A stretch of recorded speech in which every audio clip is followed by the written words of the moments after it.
Grimper sur les toits, cela ne faisait pas partie de son quotidien il y a encore un an. Jason Garritan est apiculteur, il vient inspecter à 5 mètres de hauteur des petites ruches qui dominent la zone d'activité du CITIS à Hérouville. Là, je regarde s'il y a de la place et je regarde s'il y a des cellules royales en création. Donc il n'y en a pas des cellules royales, donc c'est très bien.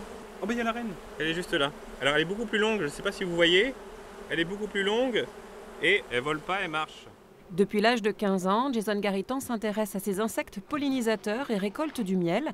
Mais pour en faire son métier, il propose aux entreprises l'installation de ruches et de leurs habitantes qui butinent et pollinisent ensuite l'environnement dans un rayon de 3 à 5 km.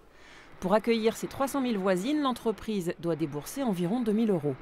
C'est un engagement fort pour la biodiversité. Ça n'a pas vraiment de lien avec notre activité, mais ça peut parler, je pense, à toutes les entreprises. Et du coup, on a signé assez rapidement et je pense qu'on va bientôt manger des bons petits pots de miel.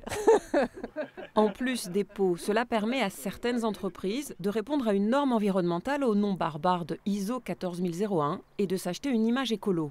Quant au milieu urbain, il semble plaire à ces demoiselles en costume rayé. Même le dioxyde de carbone ne les contrarierait pas.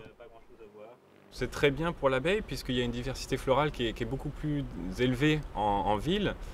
Notamment, les particuliers vont avoir des citronniers, des figuiers. L'abeille elle va pouvoir choisir, elle va pouvoir être un peu difficile, elle va pouvoir choisir sa source de nectar. Et puis les villes, elles ont arrêté d'utiliser des pesticides depuis 2017. Et quand bien avant 2017 d'ailleurs. Donc il y a beaucoup moins de pesticides en ville.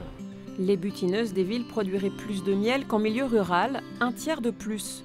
Dans les champs, ne vous fiez pas à la couleur dorée du colza. Une fois passée la période de floraison, la plaine de Caen devient un désert floral. Par ailleurs, l'utilisation de pesticides néonicotinoïdes fragilise les colonies. Pour rendre la vie des abeilles, des villes et des champs plus douce, variez les plantes sur vos balcons et plantez dans vos jardins des arbres comme le tilleul, l'aubépine et l'acacia.